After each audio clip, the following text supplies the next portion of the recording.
جزيرة الدايموند طبعا. الدايموند ما بعرف من أي جهة صار جزيرة الدايموند، بس جزيرة الدايموند من هنيك ما بعرف يمكن. يب طبعا دخل معي أخي هلا.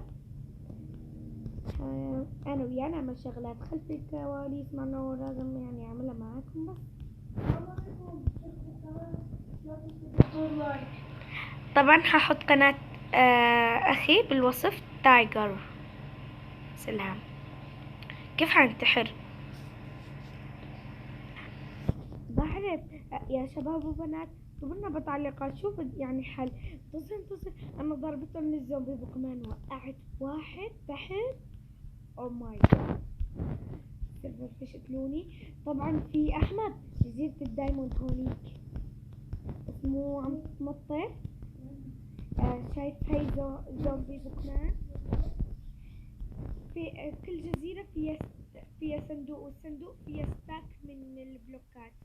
انه مثلا جزيرة الجولد فيها ستاك بلوكات جولد.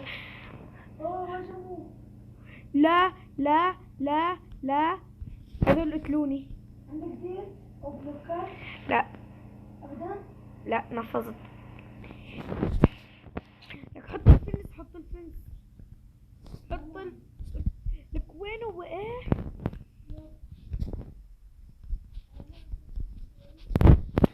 ولا شي معانا يا شباب وبنات.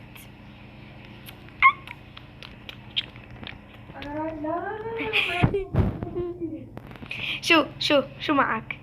كول ستاك. اوه جبته.